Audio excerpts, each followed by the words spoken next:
For Europe's car industry, in the face of the current crisis, it's looking like it's time to trade in that old business model.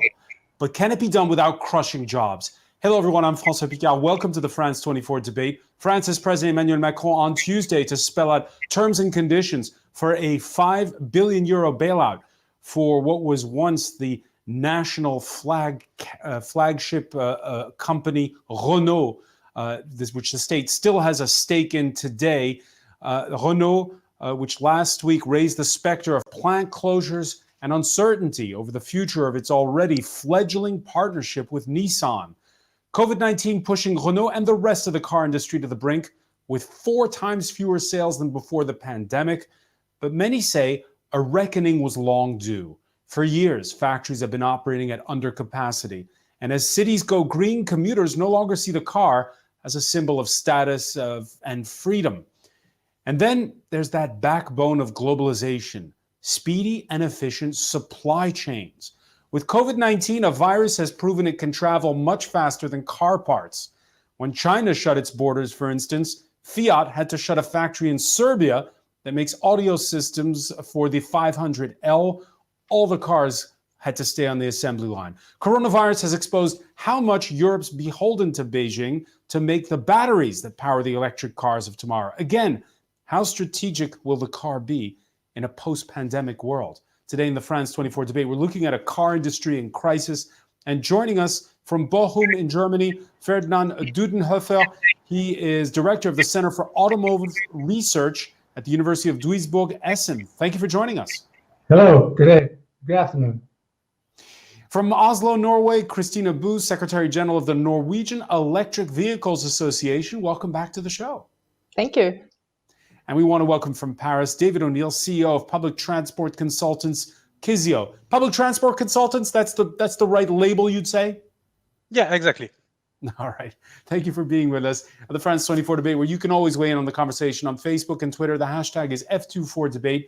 Yeah, it was French satirical weekly Le Canard Enchaîné a week ago that first broke the news that we might be having 4 plant closures. Instead, for now, it's 3, including the one on the Normandy coast town of Dieppe that makes the famed Alpine sports car, and the remodeling of Renault's biggest Paris area factory in Flins.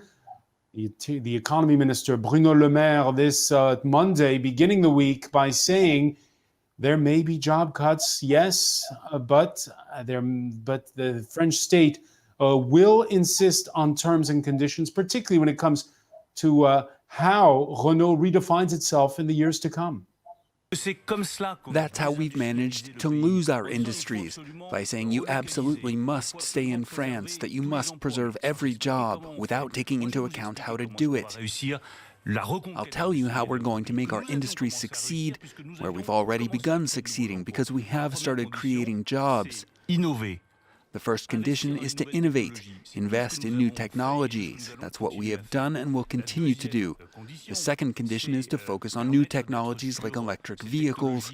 The third is to be competitive and attractive, to continue to lower taxes that weigh down on industrial firms. So, making taxes lower, making that transition to electric vehicles. But again, can the French state give a €5 billion bailout, David O'Neill, to a car company if it's going to be cutting jobs? If car companies really need this money to survive, it seems very important. But in fact, all the mobility sector is really untouched by COVID, and public transportation is also in a deep crisis and will need the help of state. So everybody's going to need help, but my question is, can you go green without cutting those jobs? I don't know. I'm not a specialist of this issue, but we all think that these companies need to go greener, because we still need in the future to have cars for disabled people, for of course trade and logistic. And a lot of people need cars in cities, but in the rural world, there is a big need of cars. Ferdinand Dudenhofer, It's the same problem on your side of the Rhine right now. Again, what's going to happen to the factories as we know them, the car factories in France and Germany? I think in the next 10 years, we will see that we have to reduce capacity in the car industry, and it means that we have to cut headcount. In Germany, we expect about 100,000 jobs to be lost during the crisis, because the crisis will be very tough, and it takes a long, very long time to go back to economic strength, to go back in Europe at the same level we had 2019 in GDP, in gross domestic product, takes at least 10, possibly 15 years. So Europe is very tough for car makers. China is interesting. A little bit the US. However, we have to take into account that in Europe, the car business will be shrinked. There will be a shrinking of the car industry in Europe, you're saying. But let me ask you a political question. Can political leaders afford to waste or spend political capital, like you just heard the French finance minister saying, effectively, yes, there will be job cuts? I think looking at Renault is a very specific and difficult problem, because Mr. Le Maire is one of the guys who is responsible that Fiat and Chrysler didn't merge with Renault. They had been in discussions with each other, and then Le Maire said, we have to clarify problems with the Japanese partner, with the Nissan, and then it broke down, and today we see that Fiat Chrysler is together with Peugeot Citroën. Peugeot Citroën will have a lot of scale economies. Therefore, it would be very, very, very tough. I can understand how to do it, to go with Renault in that difficult situation in the future. Therefore, they need some kind of partners, and don't trust the Japanese, don't trust Nissan, because in the past they showed you that it is not possible to make a stable connection, cooperation in the future. Therefore, the question is, does it really make sense to put such a lot of money into Renault? It's taxpayers' money. Yes, it's a question of, do you save jobs or do you invest more money in the system as it is?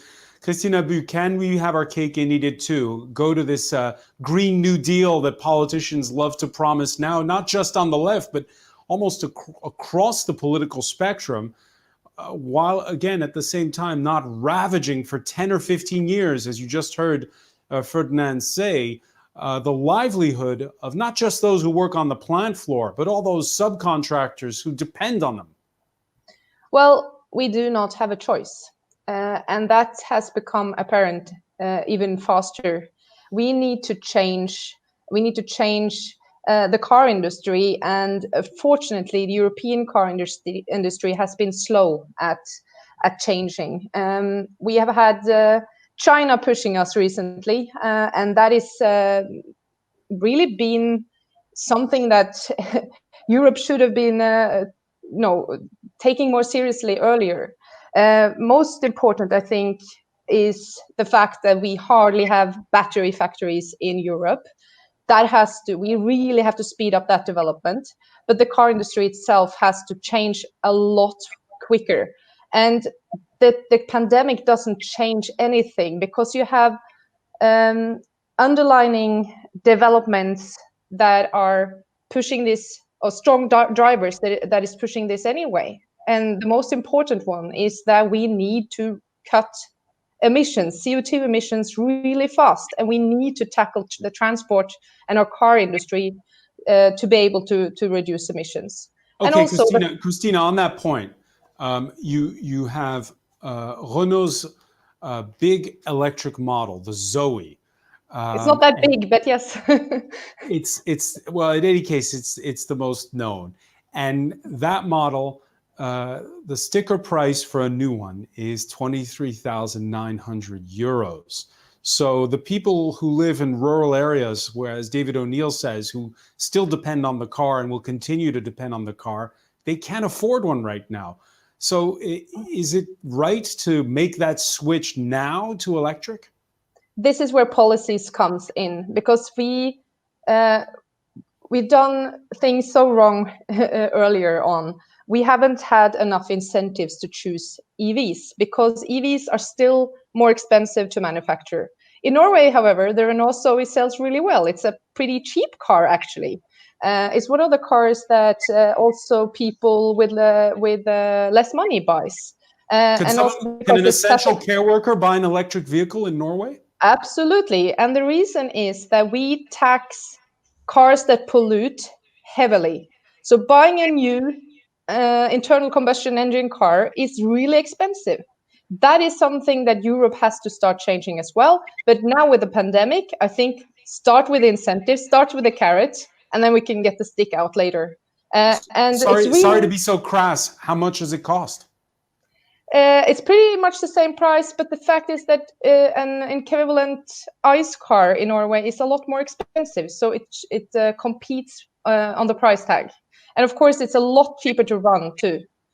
So yeah, so we need policies, and it's really, really good signals coming from France, coming from the European Union, that now they're even discussing VAT cuts, which is about time, in my opinion, because consumers really want to buy EVs, but you cannot expect from us to pay up a lot more for the option that doesn't pollute. And of course, we need to also install more fast charging stations as well. Ferdinand Dudenhofer, you hear that? Yes. They're able to make electric vehicles more attractive than regular gasoline combustion engine cars in Norway. Is that possible, though, in Germany or in France? Yes, we are on the road, and Renault and the Zoe is a good example. So the problem of Renault is not due to lacking EVs. The problem of Renault is an economic problem.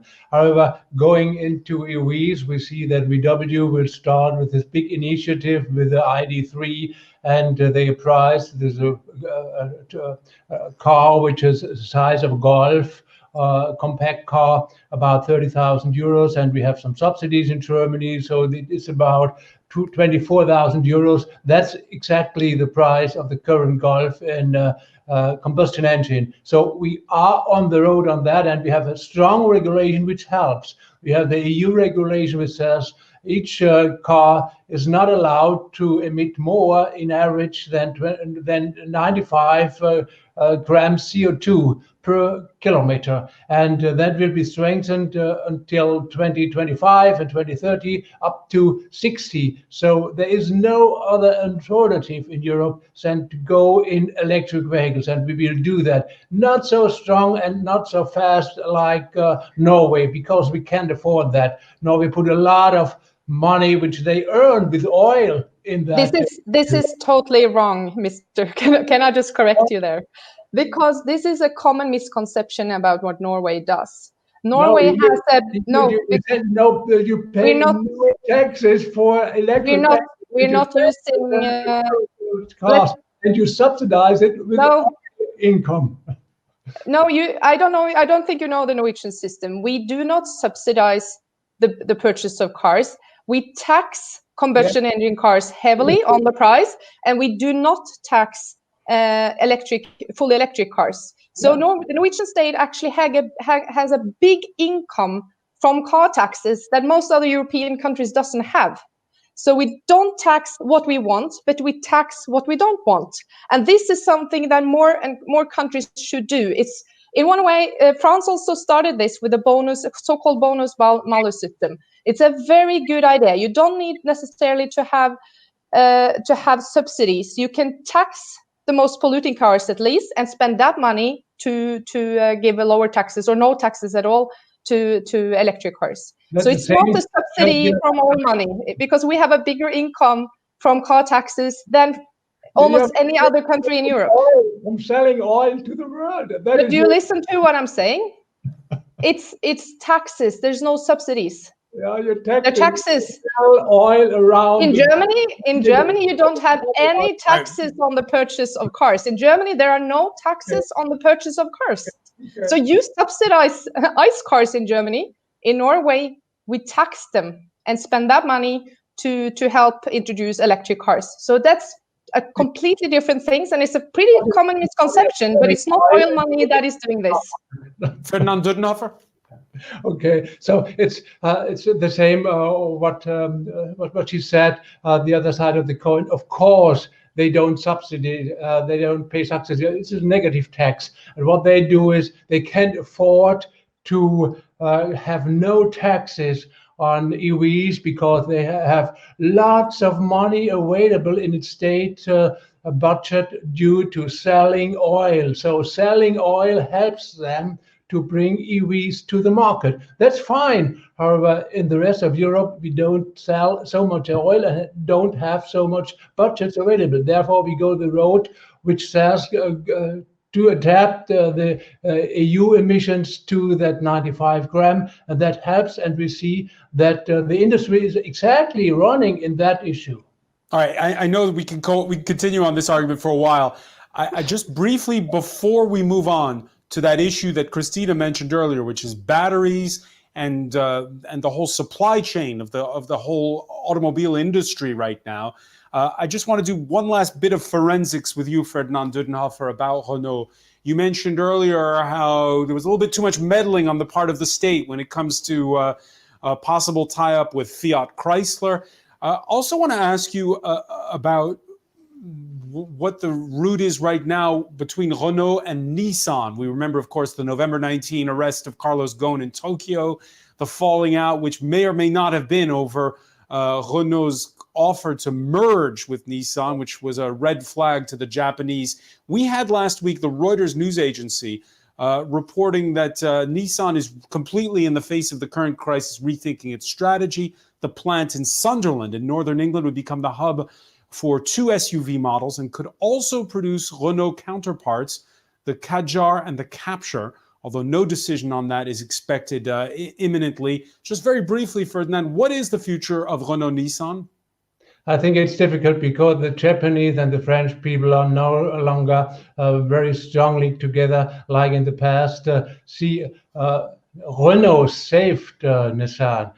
Carlos Ghosn went over, and he was a mess at that time. It was loss-making. It was facing bankruptcy. And then Renault saved it. And now they wanted to merge it. And the Japanese said, okay, we don't want to do that. And therefore, they chased Carlos Ghosn away. There are some crime stories about him. I don't know whether it's true, it's not true. However, that came up to a war between the French people and the Japanese people, and I don't see that there is a solid state on a cooperation in the future, which helps them both to go into a strong, stable future. Because also Nissan at the moment is making heavy losses, the same as Renault. Renault needs a partner to make more scale economies, like Peugeot at the moment. And I don't think that Nissan will be a sustainable partner for the future.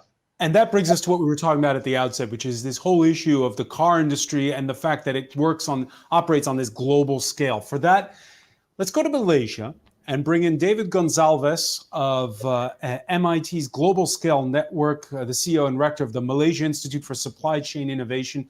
You spent 25 years at General Motors. Thank you for joining us in the France 24 debate. Good evening. Thank you for having me. Sorry to be a little bit late here. Can you hear me okay? We hear you loud and clear. Well, you're welcome to the show. Isn't it amazing to think that 18 months ago, we were talking about car company mergers between a company that's in France and one that's in Japan? Yes, I think it was. But I think one of the things that was happening even before the whole COVID-19 crisis is that a lot of car companies were finding themselves in the position that they had to either merge or become partners. And one of the big challenges is the whole conversion from the ICE to the electric vehicle. That requires significant investment, not just in the original equipment manufacturers or the automakers, but also in the supply chain. And as we look in the supply chain, there's a tremendous impact to that. And in some cases, it's something that's even more than just the car companies. For example, in the IC engines, every IC engine uses a platinum catalyst. 90% of the world's platinum comes from South Africa. You convert all your vehicles to electric, 25,000 miners in South Africa are out of jobs, and 1% of the GDP of South Africa vanishes. What do you do? So there are a whole bunch of questions to be thought about in the supply chain. And I think supply chain, which works on lots of levels, doesn't it, David? Because yes. When you look at the car industry, you heard Ferdinand Dudenhofer mention it a moment ago.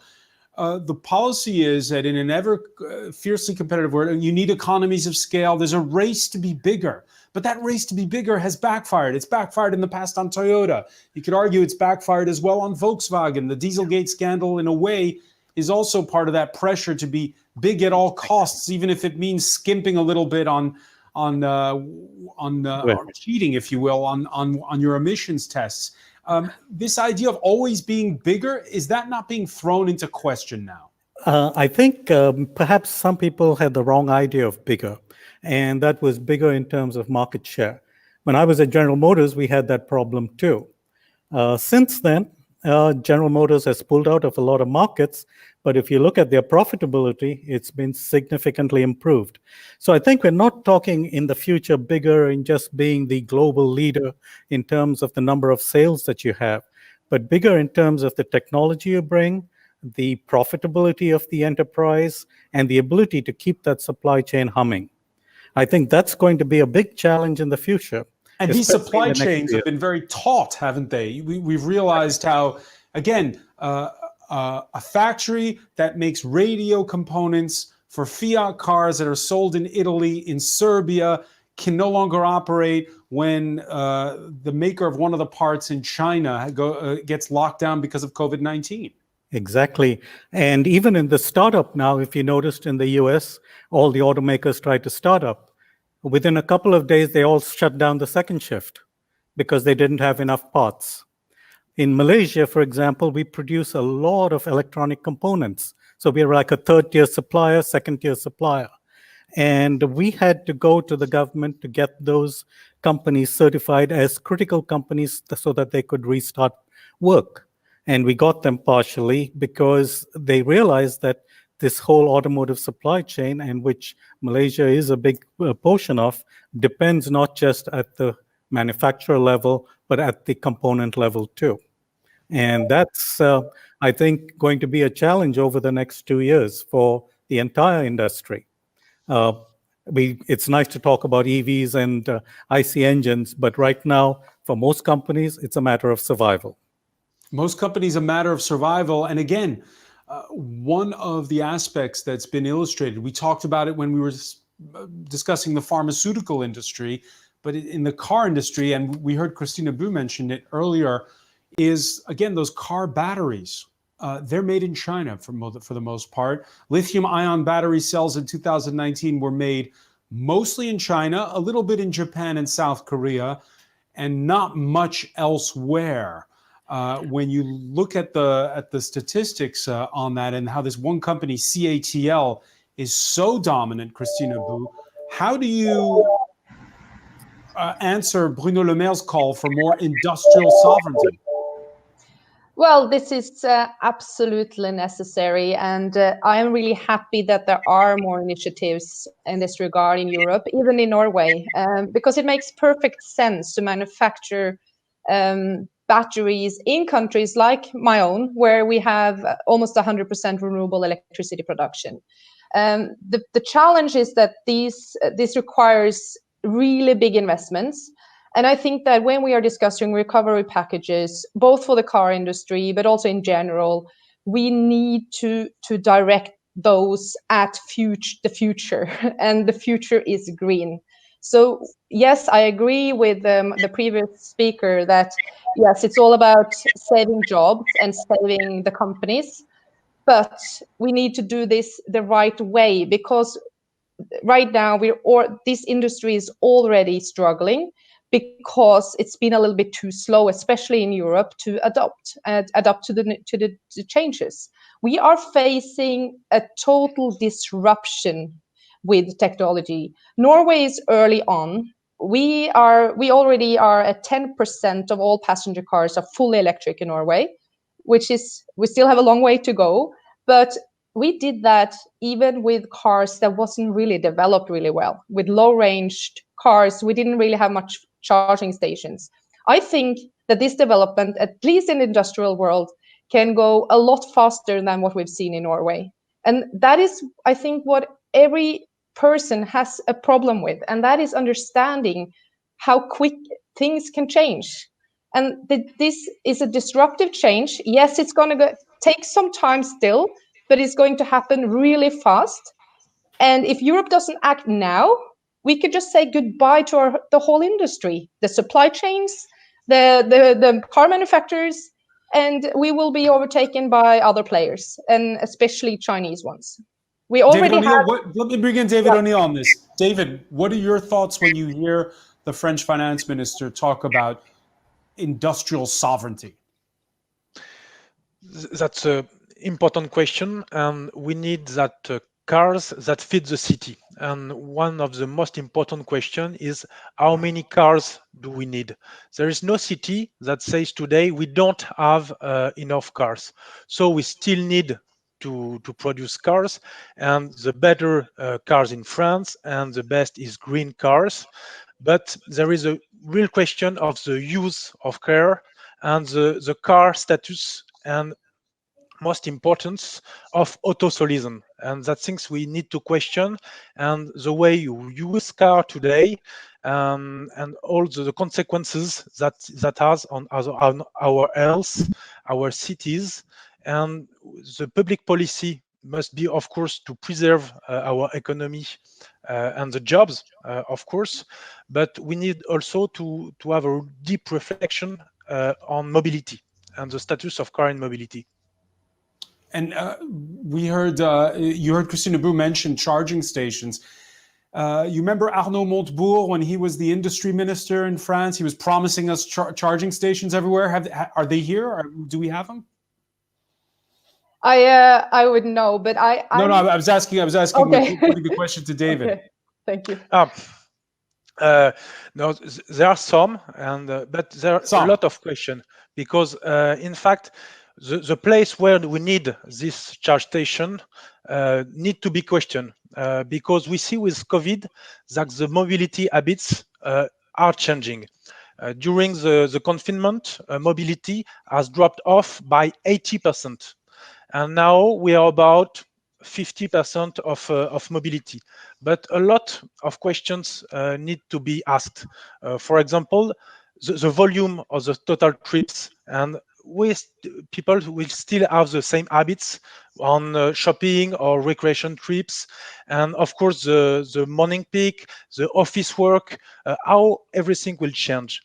And today it is very difficult for the policymakers to have a clear idea of how fast the electric cars are going to arrive and where this station must be placed in order to be efficient.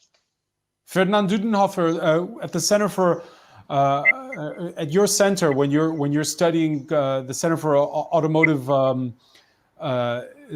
Research, were you just thinking cars up to now, or have you always been also thinking about mobility as a whole and cars as part of a bigger picture, with trains, with bicycles even? Yes. So of course we need mobility, and we need connected mobility between the different things. An issue like cars or bicycles or other things, and trains and airplanes. However, what we really see is we measure it on some kind of measure we call car density. How many cars will be available with 1,000 inhabitants? If we look at Germany or France or Europe, we are about 600 cars for 1,000 inhabitants. So the market is saturated. So we will see some kind of cars will increase. However, it is in a saturated level. If you go to China, we have about 100 cars per 1,000 inhabitants. and China is a country with more than 1 billion inhabitants. So there is a huge demand in the future in China for cars. So China will be the most important car market in the world, and they are doing the technology, and they are building electric vehicles, and they make a new environment for car industry, but also for technology. And then there's the US. The US sells about 50 million cars per year. It's a saturated market like Europe. So in the future, we will see a lot more cars running on the roads in Asia. And we see that the car industry will have a big future in Asia, but it will be difficult in Europe and in the US. David Gonzalez, let me put that question to you too. This idea of industrial sovereignty, when you hear it out of the mouth of politicians, what's your reaction? I'm a little bit skeptical about this industrial sovereignty. Part of the reason why battery plants are in China is that China has lithium resources. The other places are Chile and so on. I think normal economics will drive where the batteries are to be made. And remember, there are 3 stages in battery manufacture. There's the manufacture of the cell, there's the manufacture of the battery pack, and then there's the manufacture of the electric vehicle. And those can be distributed. So I don't think people are going to go crazy about trying to build a battery plant in every country. It might not make sense. Definitely not in Norway. It doesn't make sense at all with a market of 400,000 units a year. In China, with 25 million units a year being sold now, that's a huge difference. And you can make big let me ask you on that point. Let me ask you on that very point, because back in February, there's the green light that was given for this sort of European consortium to make it a strategic priority to build these batteries.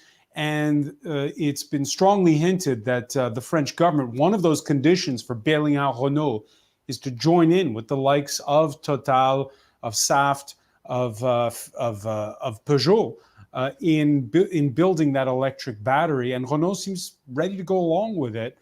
So can there be a European giant? Oh yeah, there will definitely be giants in Europe, because in every continent there will be manufacturers of battery cells and battery makers. The question is, will they be a European giant, or will they be somebody else's giant?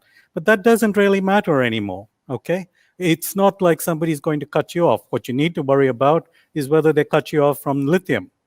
And that's a whole different story. But it makes sense to do things where it's most economical. What drives a car purchase? It's price and design and what people want, okay? And if you can't get the car to them at the right price, they're not going to buy it. In Norway, yeah, people can afford cars. In Asia, like Professor Dudenhoff just mentioned, yeah, there is a big issue. Price is a huge issue. And we just can't say, hey, we're going to give everybody a $25,000 credit here. It won't work.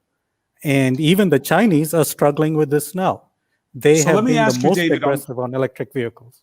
Let me ask you, David, you're at General Motors, it's 2008, and all of a sudden there's this huge crash, and the big motor companies in America have to be bailed out by the government. That's the last time we had a major crisis like this one. Right. And GM turns it around. So what did the Americans get right in 2008, which we didn't perhaps do as much here in Europe at the time? Did we waste an opportunity?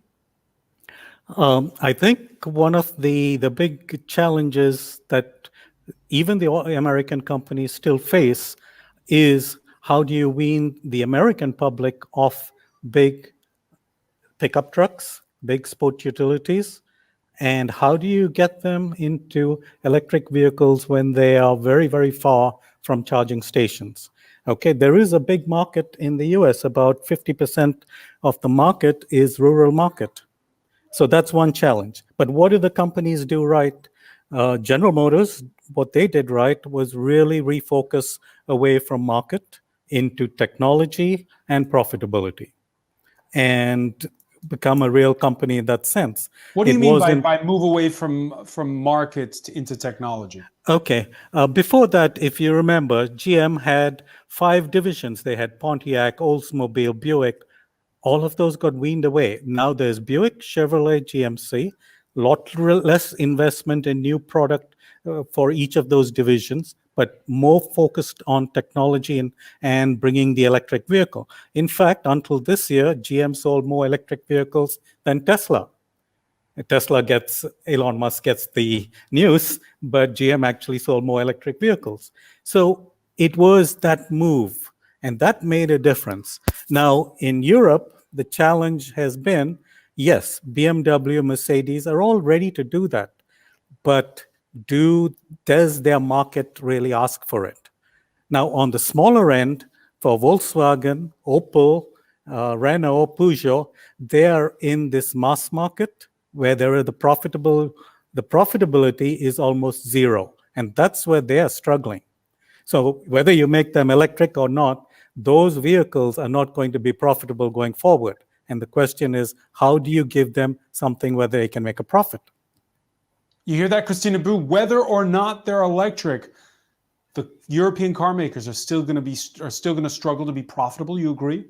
They probably struggle more because it's so much simpler in many ways to manufacture an electric car, which means, I agree on the discussion earlier that we are seeing more and more merger and collaboration across the globe, really, between companies. But you also see another trend, and that is that we are getting more and more different players in this game. There's more changes when it comes to this the last few years than we had for the previous 30. One of the examples is that now in Norway, several Chinese electric cars has been introduced just the last few months, and that's quite interesting change. But also startups and newcomers, whether they will survive or not, that's of course a discussion. But it also means that you have probably also more diversification, and it's all about technology, which the previous speaker is saying, because it's not really just manufacturing cars. It has a lot more to do with software, with the infrastructure, with batteries, which is a whole different thing. And the batteries is not controlled really, not really at all by car manufacturers. They have to buy these. That's also why they collaborate more now, because earlier, the combustion engine was for Mercedes or for other big companies. This was their sort of the thing they could do, and they had their secrets. But with electric cars, they can collaborate more, and they can collaborate, for example, on self-driving cars or on different technologies and software solutions. So it's a disruption happening not just with electric versus a combustion engine car. It's all about how we buy the cars, how we use them, the software and everything. So it's a complete different story that we're going to see develop the next few years, and it's going to be very, very difficult for the traditional car manufacturers to sort of stay aboard. And I think what I'm said earlier, if we want a European car industry, the politicians should understand this and put the money the right place. And about Battery Factory Norway, I just have to reply to that. We also have a big maritime industry in Norway. We are producing fully electric ferries. We already have several of those in Norway. So we need a battery factories, not just because of cars, but also because of the maritime sector. And it's cheaper when electricity is cheap, and it's clean too. So we already have a big project in our neighbor country, Sweden, the Northvolt battery factory, which is one of the bigger ones. So I don't see that the distance for the Nordic countries is such a big problem. And I agree that maybe it doesn't matter where they are, but for Europe, it does matter because it creates a lot of jobs. And that's why I think that industry and politicians should work together to speed this development up. Yeah, and the minute one of a factory closes in China, it's got repercussions on the other side of the globe. David O'Neill, let me ask you. You just heard Christina Bu saying that it's going to be uncertain times for traditional car makers going forward. Your remit is public transportation, right? So Is this a good news or a bad news story, you think? Today, the news is really bad for public transport. During the crisis COVID, the people transported in public transportation go down by 90%. And we are just recovering. but people today are a bit scary about the use of public transport. So the good news, and they use more and more bikes. The bad news, and they are using more the cars, because at the same time, protection against COVID, it's public distancing, security, and of course a way to go to a place A from a place A to a place B. But we need public authority to really think about the modal shift and the modal mix they want for tomorrow between cars, public mode, active modes, and public transportation. And it's very different from cities to cities, and very different from every region. And that's one of the major opportunity raised by COVID, is now we can plan this and rethink this modal shift, this modal mix between these three modes. In 30 seconds, because we're almost finished, David Gonzalez, you agree this is an opportunity? I think it's definitely an opportunity. I think one of the big things is mobility is the future. It's not the car industry. And every car manufacturer realizes that. You look at GM, they bought a huge share in Lyft. Same thing with Mercedes, with Movell, and so on. Everybody is into mobility. So I think the question is, how do you configure that mobility, and who are the players going to be? And that's the challenge for the future. It's an open question. We'll be revisiting it soon, I hope. David Gonzalez, I want to thank you for joining us from Kuala Lumpur. I want to thank as well Ferdinand Dudenhofer for being with us from Germany, from Bochum, Christina Bu in Oslo, and David O'Neill here in Paris. Thank you for joining us in ever greater numbers in France 24's, on France 24's website and on our YouTube channel and Facebook. Bye for now. Fake news. Noun. False stories that appear to be news, spread on the internet or using other media. At France 24, our job is to provide you with information that's been verified. We check sources, we check facts, we sort what is true from what is fake. At the France 24 Observers, we verify photos and videos circulating online. If they're fake, we let you know and tell you how we spotted them. In Fact or Fake, we dig into viral stories around Europe to shake out the truth from the trash. Every day, the Info Migrants team scours social networks to fight fake news about the reality of migration. France 24, news based on facts. Liberté, égalité, actualité.